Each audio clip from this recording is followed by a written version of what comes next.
Salut, salut bien-aimés dans le Seigneur, que Dieu vous bénisse pour ces moments favorables qu'il nous a accordés pour parler de sa part. Je vous aime au nom puissant de notre Seigneur Jésus-Christ. Sans plus tarder, nous allons passer à l'essentiel, puis la parole de Dieu. Nous allons prier avant tout. Père Céleste, au nom puissant de notre Seigneur Jésus-Christ, nous te rendons grâce, nous te remercions Seigneur pour ces moments que tu nous accordes pour parler de ta part. Nous saluons la présence du Saint-Esprit parce qu'il est au milieu de nous. Nous savons que tu es à l'œuvre, tu es en train d'agir, tu es en train de toucher le cœur brisé, tu es en train de réparer ce qui était déjà perdu, tout ce qui était déjà à la voie de la perdition. Merci Seigneur Jésus-Christ d'accomplir tes exploits au milieu de nous. Tu nous as promis dans ta parole, tu nous as dit avec toi nous ferons des exploits. Merci d'accomplir ces exploits dans nos vies, dans la vie d'un chacun de nous, dans le nom puissant de Jésus-Christ. Merci parce que nous serons conduits par le Saint-Esprit et nous n'avons pas peur parce que nous savons que le Saint-Esprit c'est notre ami fidèle. Cher Saint-Esprit, nous te rendons grâce et te remercions pour ces moment favorable de l'Élan puissant Jésus-Christ, nous t'avons ici prié. Amen. Que Dieu vous bénisse. Nous allons passer au sujet du jour, qui est le plan parfait de Dieu. Nous avons vu la fois passée que Dieu veut que l'homme parvienne à la connaissance du salut. C'est que Dieu veut, c'est que l'homme le ressemble parce qu'il veut que l'homme soit le représentant de la terre. Dans Genèse chapitre 1 verset 26 à 31, nous avons parlé de ça la fois passée. Nous avons dit que Dieu a créé l'homme à son image pour que l'homme le représente ici sur terre parce que cette entreprise, le terre, le royaume des dieux, c'est l'entreprise de Dieu. Mais dans toute entreprise, nous avons vu qu'il y a toujours de lois qui régissent cette entreprise.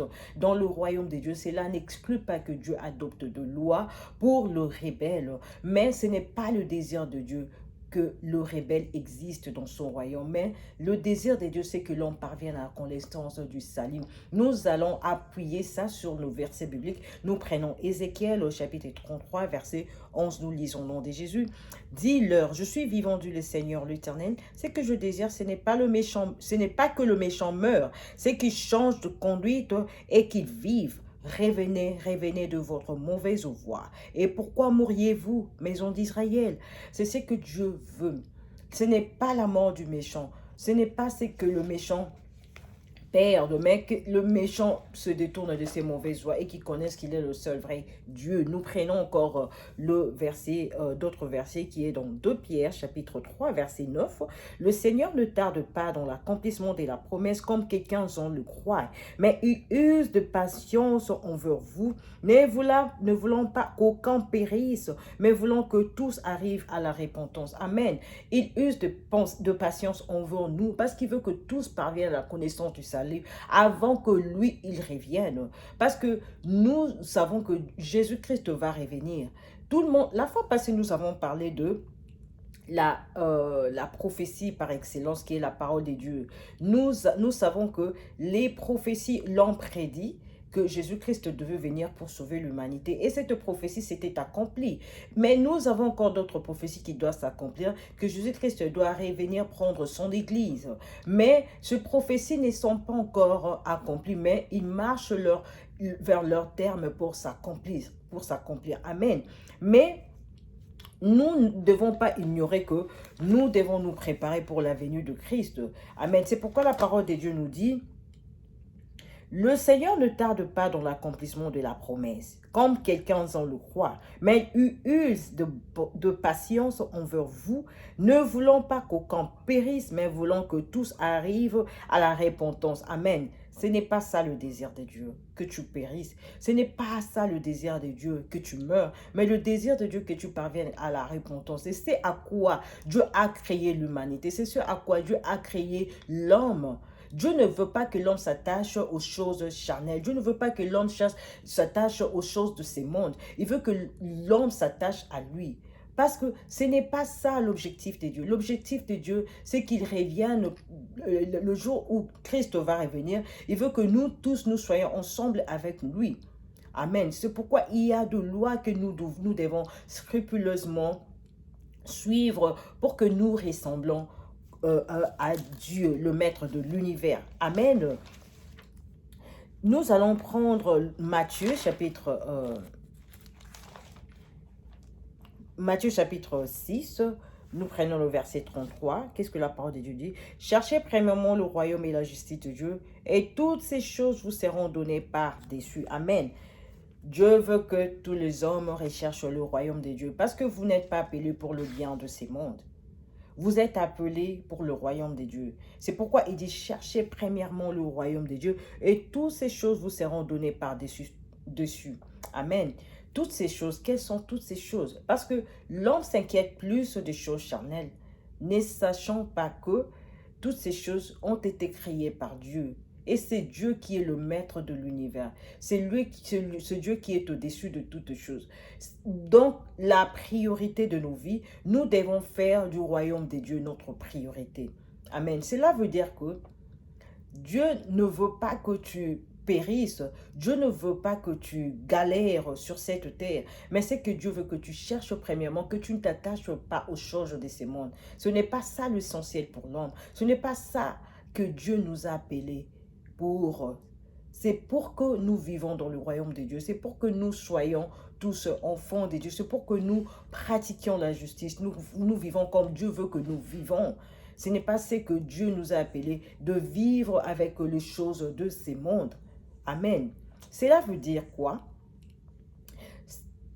Donc, nous ne voulons pas dire que tu ne peux pas manger, tu ne peux pas te marier, tu ne peux pas avoir des enfants, tu ne peux pas avoir l'argent. Non, ce n'est pas ça qu'on veut dire, mais c'est que nous voulons dire de ne pas nous attacher à ces choses. Amen. Nous devons nous attacher à dire, si du moins tu veux avoir ces choses, que ces choses-là servent pour la gloire de Dieu. Si tu veux avoir des enfants, que ces enfants soient pour la gloire de Dieu. Si tu veux avoir de l'argent, que cet argent serve pour le royaume de Dieu. Si tu veux te marier, que ce mariage serve pour le royaume de Dieu. Amen. Si aujourd'hui, beaucoup d'entre nous ne sont pas bénis, beaucoup d'entre nous n'ont pas d'argent, beaucoup d'entre nous sont en train de galérer, beaucoup d'entre nous n'ont pas d'enfants, n'ont pas de mariage, parce que la raison pour laquelle ils cherchent ces besoins charnels, ce n'est pas pour la gloire de Dieu, mais c'est pour plaire à leurs propres besoins. Mais ce n'est pas ça ce que Dieu nous a appelés. Dieu nous a appelés premièrement pour son royaume. Nous devons nous attacher plus pour son royaume. Nous devons nous attacher à son royaume, à son œuvre, pratiquer la justice. C'est à quoi Jésus-Christ, Dieu nous a appelés. Amen. C'est pourquoi la parole de Dieu nous dit, cherchez premièrement le royaume et la justice, et le reste vous sera donné par-dessus toutes choses. Parce que Dieu sait que ces choses-là vont vous éloigner de la présence de Dieu. Au moment où vous vous attachez aux choses charnelles, vous n'avez pas le temps de plaire au Seigneur. Vous n'avez pas le temps de faire la volonté de Dieu. Ce n'est pas pour ça que Dieu vous a appelé. Pendant que Dieu vous a appelé pour son royaume, pendant que Dieu vous a appelé pour manifester sa gloire ici sur terre, pour le ressembler, vous devez être le maître de toutes choses. Vous devez surmonter tout ce qui est charnel, tout ce qui est désir charnel, passion charnelle. C'est ce qui fait que vous vous attachez plus aux choses de ces mondes. Ce n'est pas ça. Dieu vous a appelé, Dieu vous a créé pour le ressembler. Dieu vous a créé pour dominer, assujettir toute chose qui est dans ce monde. Amen. Vous êtes le maître de toutes choses. Mais vous, vous faites de ces choses-là vos maîtres. Ce n'est pas ça, c'est que Dieu vous a appelé. Amen. Dans ces cas, la parole de Dieu nous dit, nous devons le recommander entre les mains du Seigneur. Nous voulons que Dieu nous conduise sur ses voies. Comme la parole de Dieu dit dans Psaume 139, la parole de Dieu nous dit, c'est David qui le disait, « Sonde-moi, ô Dieu, connais mon cœur, éprouve-moi, connais mes pensées, regarde si je suis sur une mauvaise voie et conduis-moi sur la voie de l'éternité. » David reconnaissait qu'il peut trébucher quelque part, mais il veut que Dieu le conduise, il veut que le Saint-Esprit le conduise. De même que nous pouvons trébucher quelque part parce que nous avons de désirs charnels, de passion charnelle, de convoitise de la chair. Mais nous voulons revenir à la repentance. C'est là que Dieu dit la parole de Dieu. C'est pour la repentance que Dieu nous a appelés. Ce n'est pas que nous périssons, mais que nous parvenons à la repentance. Amen. que tous ceux qui n'ont pas encore cru en Jésus-Christ, nous allons faire cette prière ensemble parce que ce n'est pas pour le péché, ce n'est pas pour la mort que Dieu nous a appelés. Il nous a appelés pour la repentance. Nous allons nous repentir. La repentance veut dire que tu étais en train d'aller sur un autre chemin, mais tu fais un demi-tour. Tu quittes le chemin par lequel tu emprunté, mais tu changes de direction. C'est ce qu'on appelle la repentance. Tu changes de direction pour ne pas y revenir. Pour ceux qui veulent parvenir à la repentance, c'est ce que vous devez faire. Vous devez croire que Jésus-Christ est votre Seigneur et votre Sauveur, comme dit la parole de Dieu. Si tu confesses de ta bouche le Seigneur Jésus-Christ, c'est dans Romains chapitre 10, verset 9. Si tu confesses le Seigneur Jésus-Christ et si tu crois dans ton cœur que Dieu le Père l'a resté le monde, tu seras sauvé. Amen. Tous ensemble, nous allons faire cette prière. Vous allez répéter après moi. Nous allons dire, Père Céleste, au nom de Jésus-Christ, je confesse de ma bouche le Seigneur Jésus-Christ. Je crois dans mon cœur que Dieu le Père l'a ressuscité des morts. Je suis sauvé. Je suis devenu enfant de Dieu.